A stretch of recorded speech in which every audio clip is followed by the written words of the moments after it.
Hello, I hope you all are staying safe and staying indoors. This is the second part on the chapter communication. I hope you all have seen the first part. So, in this part, we will be studying what are barriers to communication. First, we will understand what is a barrier to communication. Then we will see the various types of barriers to communication, what is interpersonal communication, and principles of interpersonal communication. Now, what is a barrier to communication? Anything that becomes a problem or which reduces the easiness of communication can be called as a barrier to communication. Now, let us see what the definition says. It says that anything that limits the purpose or channel of communication between the transmitter, that is the sender, and the receiver is a barrier to communication. So anything that is causing a limitation or is becoming a problem in the smooth flow of information is called a barrier to communication. Now, a communication barrier may limit or reduce the ease at which we communicate, and hence it is called a barrier. Now, there can be n number of things which can be called as a barrier to communication. Here we have taken the 13 most important ones, or the 13 which are the most probable ones in your day-to-day or business communication. Let us see each one at length. Now, the first one is a language barrier. Most commonly, we will communicate through the use of language in a business communication. We will use languages and words to communicate. Now, what happens when even in the state of Maharashtra, if we observe, that the kind of Marathi that is spoken is different. It changes from every few kilometers. So if you observe, the kind of Marathi that is spoken in Pune is different. The kind of Marathi that is spoken in Aurangabad is different. The kind of Marathi that you speak towards Solapur side is different, and so on and so forth. So every major region has its own way of speaking a certain language. Some parts may even have a dialect, which is a similar language, but it has some words which are different and the way they speak is different. So dialects can also cause a language barrier. Now, the language barrier is one of the main barriers that limits effective communication. The fact that each major region has its own language is one of the barriers to effective communication. As per some estimates, the dialect of every two regions changes within a few kilometers. Even in the same workplace, you will have employees which come from different regions, and therefore their language skills will be different from one another. As a result, the communication channel that is being used in the entire organization can be affected because of this. So we have to remember that every employee in the organization will have a different efficiency level in a language. Therefore, it may become a language barrier. Also, when a country of origin is trying to trade in a different country, the language of that country may also cause a barrier to communication. The best example, if USA is trying to trade with China, very few Chinese people know English. So this will cause a language barrier. The next one is a psychological barrier. What is psychology? Psychology is the state of mind or the study of mind. So there are various mental and psychological issues that may become barriers to effective communication. Some people have stage fear, some people have speaking disabilities, they may stutter or talk slowly, or their pronunciations may not be that clear. So all these things can affect your communication. Some people have depression, they have phobias of different things. So all of these conditions are very difficult to manage sometimes, and they will mostly limit the ease of communication. The next one is an emotional barrier. We have heard of the term intelligence quotient. What it shows how smart you are at logical reasoning and all other such things, at problem solving. But emotional quotient shows how easily you can sense emotions and react accurately to those emotions. So emotional barriers will be, the emotional quotient or EQ determines a person's ease of sensing emotions and reacting accurately to it. A person who is emotionally mature will be able to communicate effectively. What do you understand by emotionally mature? So he can sense all the non-verbal communication also that is happening in a communication, and he can respond and react properly to whatever information he is receiving. Some people cannot control their emotions, and this will affect the way they communicate. If they are angry or frustrated, they can make wrong decisions, and it can affect their communication capabilities. Okay, fine. Then next one is physical barrier. Now physical barriers are something that can be very easily removed in most cases. Why they happen? They happen because of noise or technical disturbances. They can happen because of outdated equipment, or if people are working in different areas, or large office space can also act as a physical barrier in some cases. This all will lead to problems in transferring the message from one person to another, right? The next one is cultural barrier. What happens as the world is becoming smaller and smaller, and especially this is the case in a multinational company, when you will have people working from different parts of the world, all different countries people come from and they work together, so their cultures are different. So as the world is getting more and more globalized, any large office may have people from several parts of the world. Different cultures have a different meaning for several basic values of society. For example, even our dressing is according to our culture. Then even food, drinks, and all the general behavior will change drastically from one culture to another. Hence, it is a must that we take these different cultures into account when we are communicating. This is what we call being culturally appropriate. In many multinational companies, special courses are also being taken so that people know about other cultures and how to be polite and tolerant of other people. The best example is in our culture in India. Usually for all the good things, we will not wear black clothes and go. But in the West, black is considered okay. They wear black for everything. For their wedding also they will wear black. For office meetings also they will wear black. And if anything bad has happened, there also they wear black only. So this is one cultural difference that can be very easily noticed. Okay. Next one is an organizational barrier. What is an organizational barrier? Many organizations have certain rules about how to communicate. How to communicate meaning who can talk to whom, how the information will pass, whether by an email, by a message, or in a direct meeting, or so on and so forth. So there will be a proper set of rules that you must follow to communicate anything. Now, what happens due to these stringent rules? The employees will either not communicate, or they may communicate only limited information.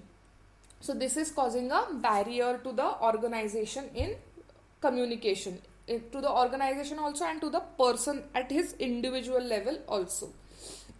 If the company policy is that all communication will be done in writing, then even for a small message, the medium that is to be used should be an email. What this will do? This will firstly, there will be a lot of time which will be spent in writing that message. You will require good language skills to transfer the exact and accurate message, and also there will be a delay in decision making. So this is an organizational barrier. The next one is a gender barrier. What happens? Men and women are made to think differently by nature. Now, communication can be affected because of the different ways in which we express ourselves. And if we do not recognize these differences, then there will be a lot of misunderstandings. The thing is, women talk about women talk to gain understanding. They will ask a lot of questions. How are you feeling? Did you eat? Did you not eat? And all these things. But men talk to give only relevant information. They will talk very limited usually. They will ask questions only to gain information about that particular problem. Then women are more likely to talk and share their problems, but men are not like that. They will deal with it on their own, or they will only talk to the person who's really close to them. Okay, women focus on feelings, senses and meaning, and they also rely on their intuition to find answers. But men focus mainly on facts, reason and logic. They find answers by analyzing and figuring things out on their own. So therefore, these are gender differences that may cause a barrier in communication if we do not understand how there is a difference in gender communication. Okay, next one is an attitude barrier.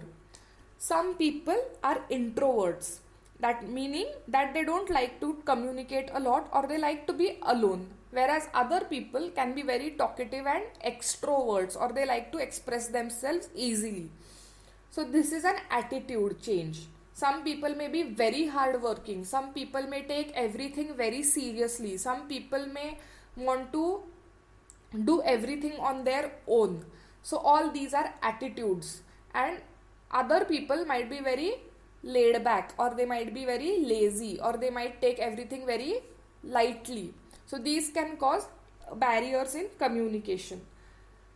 Certain personality traits like anger, shyness and social anxiety can also be an attitude problem.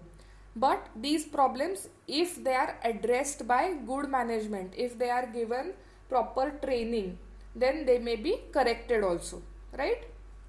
Okay, the next one is perception. What do you understand by perception? Perception means our recognition and interpretation of any information.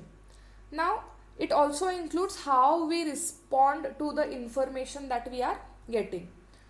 The thing is, perception means it is a process where we are taking in information from our environment, and we use that information to react with our environment. Now, each of us have our own preferences. We have our own set of values, our own attitude, origin also, and life experience that acts as a filter on our experiences. Meaning what? The way we are brought up, the values that we have been given by our parents, by our society, by our school, or our college greatly affects how we think. Certain things are not allowed in our families, or they are not allowed in our schools, and we grow up to believe that these things are wrong, or that they should not be done. So everything that happens in our life, we will see it from that perspective only, that lens only. So this is our filter. So seeing things through the lens of our own unique life experiences may lead to certain assumptions, and they might sometimes cause misunderstandings also. About whom? About people who have experiences that may be different from our own experiences. Okay, now next one is a physiological barrier. Physiological is the state of human body and mind. Now, physiological barriers of communication may occur due to the physical condition of the sender or receiver. Now, this disability could be anything. It could be sensory dysfunction, it could be ill health, it could be poor eyesight, it could be hearing problems, and any such things. The best example is Ghajini. If you have short-term memory loss, you will forget to transfer a message after some time, right? Okay. The next one is technological barrier. In today's world, what is happening? We are relying excessively on technology to do even the smallest of things. To communicate even one small thing, we will write an email, or we will WhatsApp, All these things are causing what? Technological barriers sometimes. If the system that we use to communicate is not working, or if internet is not working, if the software has crashed, if the data has gone corrupt, these are all technological barriers that may be coming up in our day-to-day life or our business communication. Next one is semantics. Semantics means what? It means it is a study of signs and symbols that are used for communication. This word semantics comes from a Greek word which is meaning signs. Now, the meaning of words, signs and symbols might be different from one person to another, and the same sign or symbol might have hundreds of meanings. Therefore, semantic problems are arising. And semantic problems are what? They are relating to and arising from different meanings of words or other symbols. So it is similar to and it is related to language barriers. Okay. The last one is haptics. Haptics means what? It is communication through touch. Haptics refers to any form of interaction happening through touch. How we use touch sends important messages about us. It reveals our perceptions of status, our attitudes, and even our needs. The best example is when we are scared or anything, when we are small, our mother will immediately hug us or she will take us close to her and we forget about all our problems, isn't it? So this is the best example, haptics. The touch, communication happening through touch, very important. Okay, the next is interpersonal communication. Interpersonal communication is communication that happens between two people on a personal level. Now it could be both verbal also and non-verbal also. Let us see what is the proper definition. Interpersonal communication is the process by which people exchange information, feelings and meaning through verbal and non-verbal messages. It is mostly face to face. Interpersonal communication is not just about what is actually said, but also about the language used, how it is said, and the non-verbal messages sent through tone of voice, facial expressions, gestures and body language. What happens when two or more people are in the same space and they are aware of each other's presence? Then communication is taking place, no matter how verbally or non-verbally. Even if you are not talking to that person, it sends a signal that you are ignoring that person, that you do not want to be disturbed and you do not want to talk. So this is to what level interpersonal communication is happening. Now, there are 4 principles of interpersonal communication. The first one is that it is inescapable. Means what?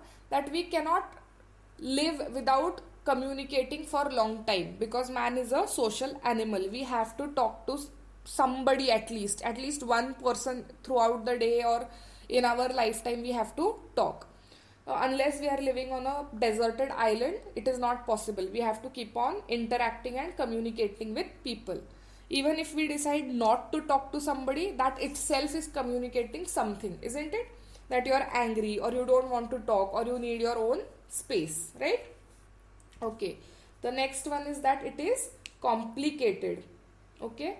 Why it is complicated? Because it is not just about the words that you are using, but also in what context they are said, where they are said, who is saying it, and many other things, right? And it may differ from person to person. I may mean something else, but the person in front of me can understand something totally different. So that is the reason it is complicated. Next one is irreversible. Irreversible means once you speak something, you cannot take those words back. No matter how many times you say sorry, no matter how many times you say I did not want to hurt you or I did not mean to say such things. Words, when they are spoken, they cannot be taken back. Therefore, it is irreversible. The next one is contextual. Context means what? It means it is related to n number of things. It may be related to when, where, what, why, who, and how also. So now this contextual we will see in more detail. Context means what? In what all contexts can this happen? It can happen in psychological context. Psychological context means what? It refers to who the communicators are and what they are bringing to the interaction. What are their needs? What are their desires, values, personality, etc. These are all psychological contexts. The next one is relational context. Relational context means what? It is concerning the nature of interaction and reactions and the way it is all affecting the communication process. For example, when a mother scolds that child, after a few hours the child will forget and go back and be ekdam normal with the mother. But the same thing, if your friend's mother will scold you, you will not like it, isn't it? So this is the relational context. Okay. The next one is situational context.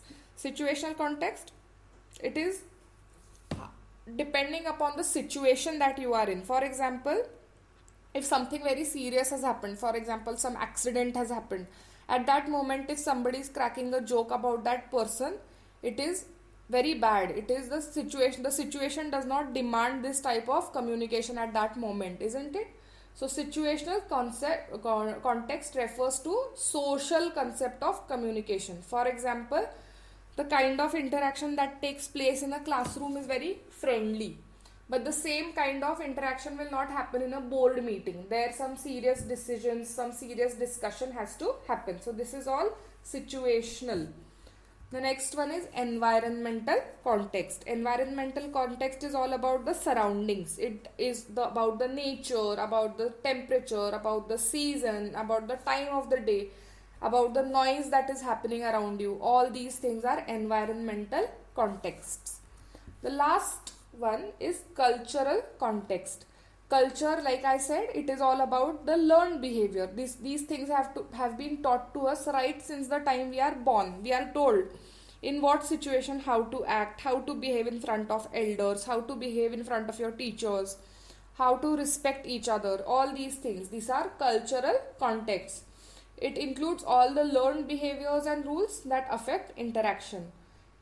If two people are coming from different cultures, there will be sometimes different ways in which they will communicate. For example, if somebody has told you it is rude to directly look into somebody's eyes and talk, then there will be no direct eye contact, and this sometimes indicates that that person is shy or that person cannot be trusted. So these cultural contexts can have major misunderstandings sometimes if you do not know the culture of the person who's coming from, where he's coming from.